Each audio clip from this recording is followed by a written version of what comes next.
کشمیری بھائیوں کے ظلم و ستم بڑھ جاتا ہے اور ایل او سی پہ جو ہے وہ بھارتی جو ہے فائرنگ شروع ہو جاتی ہے اور ہمارے بندے اس طرح شہید ہونے شروع ہو جاتے ہیں۔ یہ جو موجودہ چیف الیکشن کمشنر صاحب ہیں ان کے بارے میں میں بتا دوں کہ یہ انہیں نواز شریف صاحب نے گلگت میں جی پی میں بھیجا چیف سیکرٹری، انہوں نے وہاں پہ الیکشن کرائے اور نواز شریف صاحب کے نقطہ نظر سے کامیاب الیکشن کرائے اور وہاں پہ انہوں نے اس وقت مسلم لیگ نون کی حکومت کرائی۔ اس کے بعد دوسرا پروجیکٹ انہیں 2016 میں ہمارا دیا گیا، انہیں الیکشن سے صرف 3-4 مہینے پہلے آزاد کشمیر چیف سیکرٹری بنا کے بھیجا گیا اور 2016 میں جو ہمارا الیکشن تھا اس وقت بھی انہوں نے جو ان کا مقصد تھا وہ پورا کیا اور مسلم لیگ نون کی حکومت وہاں پہ بنوائی۔ اس کے بعد یہاں پہ انہوں نے یہاں کے چیف الیکشن کمشنر تعینات کیا گیا اور میں سمجھتا ہوں یہ وہی تسلسل ہے جو ٹی وی سے شروع ہوا، آزاد کشمیر سے ہوتا ہوا یہاں پہ آیا۔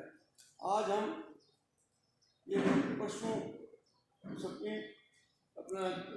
ججز نے 6 ججز نے ایک میں سمجھتا بلاسٹ کیا ہے، ایک بہت بڑا پاکستان کی آئینی عدالتی تاریخ میں بہت بڑا ہے وہ ہے۔ پہلے ایک آپ جج کوئی ایسے کہتے جی نہیں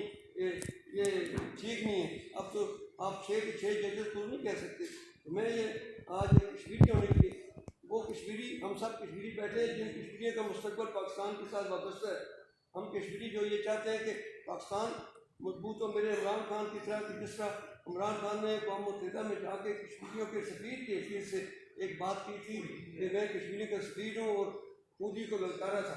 عمران خان کے کریڈٹ پہ یہ بات کی جاتی ہے کہ اس نے کبھی مودی کو اس طرح نہیں بلایا کہ بغیر ویزے کے بلایا، جندال کو اس نے مری میں کبھی نہیں بلایا، اس نے ساڑیاں اور آموں کے تو بیٹیاں کبھی نہیں بھیجی، اور یہ عمران خان ہی تھا کہ جس کے دور میں جو ہے وہ کشمیریوں کی بات سنی تھی۔ ہم یہ چاہتے ہیں کہ جو 8 فروری کو ایک الیکشن 8 فروری کو ہوا اور ایک 9 فروری کو اس کا جو ہوا، ہم چاہتے ہیں کہ 8 فروری کا جو الیکشن ہے بغیر انتخابی نشان کے، بغیر امیدواروں کی کیمپین کے، گرفتار تھے، کوئی رپورٹ تھے، کوئی زیر زمین تھے، کوئی انتخابی کیمپ نہیں لگانے دیا گیا تھا۔ ہم خود سارے کہہ رہے تھے کسی کا، لیکن اس کے باوجود ہم پاکستان کے عوام کو یہ خراج تحسین پیش کرتے ہیں کہ انہوں نے ایک بہت بڑا مینڈیٹ خان صاحب کو دیا اور یہ پوری دنیا میں یہ ماڈل ایک ایسا ہو کے آیا کہ دنیا کی جو جمہوری طاقتیں ہیں، جمہوری ممالک ہیں، وہ اس ماڈل کو دیکھ رہے ہیں کہ یہ کیسے عمران خان نے جیل میں بیٹھ کے 5 اگست سے عمران خان گرفتار ہے، جیل میں بیٹھ کے کیسے عمران خان نے اس ماڈل ایسا ماڈل اپنایا کہ یہ تحریک انصاف پاکستان کی سب سے بڑی سیاسی جماعت بن کے ابھری ہے۔ ہم آج یہ مطالبہ کرتے ہیں کہ چیف الیکشن کمشنر اسلام آباد اور چیف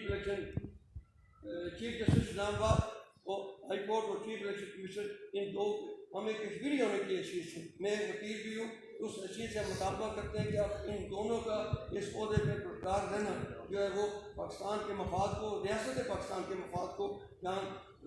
ڈیمیج کر رہا ہے، وہاں پہ ہم کشمیریوں کی جو تاریخ آزادی کشمیر کے ساتھ پاکستان کی ایک کمٹمنٹ ہے، پاکستان کے 24 کروڑ عوام کی جو کمٹمنٹ ہے اس کو بھی یہ نقصان پہنچایا جا رہا ہے۔ تو جتنا جلدی یہ 2 رات اب میں سمجھتا ہوں عامر فاروق صاحب کو پیچھے ہٹ جانا چاہیے، بہت کچھ ہو گیا۔ انہیں پہلے بھی یہ کہتے تھے جو مکتوب انہوں نے لکھا ہے، انہوں نے سابقہ جو خطوط ساتھ لگائے اس میں بھی انہوں نے حوالہ دیا کہ ہم پہلے بھی آپ کو کہتے رہے اس کو کہ خاموش رہیں۔ تو جب تک پاکستان میں عدلیہ کی قانون کی حکمرانی نہیں ہوگی، انصاف کی حکمرانی نہیں ہوگی، کوئی بات ہے کہ کفر کی حکومت چل سکتی ہے، ظلم کی حکومت نہیں چل سکتی، جب تک یہ نہیں ہوگی تو میں نہیں سمجھتا کہ پاکستان جو ہے وہ معاشی دنیا میں، ثقافتی دنیا میں، سیاسی دنیا میں آگے جائے۔ آج بدقسمتی ہماری پاکستان کی کرنسی بھی جو ہے وہ ہم سے زیادہ آگے طاقتور ہو گئی ہے۔ انڈیا کی بات چھوڑیں اور مودی کا یہ کہنا کہ پاکستان کو چھوڑو، پاکستان جو ہے وہ اب ہمارا مقابلہ کرنے کے قابل نہیں، یہ جملہ اس نے کس دور میں کہا؟ پی ڈی ایم کی حکومت کے دور میں، نواز شریف کی حکومت کے دور میں، پیپلز پارٹی کی حکومت کے دور میں۔ آج ہم یہ سمجھتے ہیں کہ یہ اس جملے پہ کوئی جواب ریاست پاکستان کی طرف سے نہیں ہے۔ اگر عمران خان صاحب ہوتے تو انہیں وہی جواب ملتا جو بالا کوٹ حملے کے وقت جس طرح ہماری حکومت نے اس کو جواب دیا تھا، ابھی لندن کو وہی جواب ملتا۔ ہم آج صرف آپ کا شکریہ ادا کرتے ہیں. ہم یہ بھی کہتے ہیں کہ جتنا جلدی چیف الیکشن کمشنر اور چیف جسٹس یہ دو اگر استعفیٰ دے دیں اور چیف جسٹس پاکستان سے مطالبہ کرتے ہیں کہ اس کے جوڈیشل کمیشن بنایا جائے. اور جس طرح یہ تو ساری بات سامنے آ گئی ہے کہ کس طرح سزائیں عمران خان صاحب کو دلائی گئی. رات کے 12 بجے تک عدالت رہتی تھی. اور کل اسلام آباد ہائی کورٹ میں چیف جسٹس کا یہ پوچھنا کہ کیا عدالتی ٹائم کے بعد بھی کلاس لگتی تھی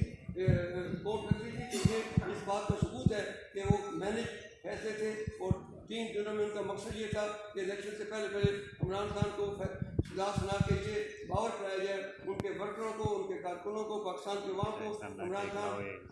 الیکشن نہیں آئے گا. تو میں اس کے باوجود پاکستان کے عوام کو اور پی ٹی آئی کے جو کارکن ہیں پورے ملک میں پھیلے ہوئے ان کو خراج تحسین پیش کرتا ہوں کہ انہوں نے عمران خان کا ساتھ کیا. اور قیدی نمبر 804 کو ایک اتنی بڑی 200 سے زیادہ سیٹیں کے قریب سیٹیں دی ہیں. ہم یہ سب یہ مطالبہ کرتے ہیں کہ اس مینڈیٹ کو بحال کیا جائے اور جو عوام کا فیصلہ ہے وہ قبول کر لیا جائے. اور فارم 47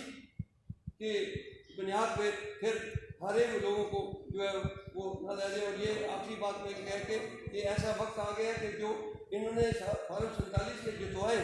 فارم 47 کے وہ شرمندہ پھر رہے ہیں. اور جو ہمارے پی ٹی آئی کے فارم 45 کے جو ناکام کیے گئے وہ دلدے کے ساتھ سامنے آ رہے ہیں کیونکہ ان کا ضمیر زندہ ہے, انہیں کوئی شرمندگی نہیں ہے. اور آج یہ آپ کیونکہ سارے اسمبلی کی کارروائی بھی آپ دیکھتے ہوں گے آپ کو پتہ لگ رہا ہوگا ان کے اندر سے جو آج آوازیں اٹھی ہیں مسلم لیگ نون کے اندر سے اور پیپلز پارٹی کے اندر سے جو آوازیں اٹھی ہیں جو عمران خان کی جو موقف تھا اس کی سچائی پر آج خود جو بیان کرنی ہے یہ ہوئی ہے کہ جس طرح فرعون کے گھر میں موسیٰ کی پرورش ہوئی تھی میں سمجھتا ہوں یہ وہی وقت آ گیا ہے کہ آج عمران خان کی گواہی اس کے مخالف کیمپ سے بھی آپ کا بہت شکریہ.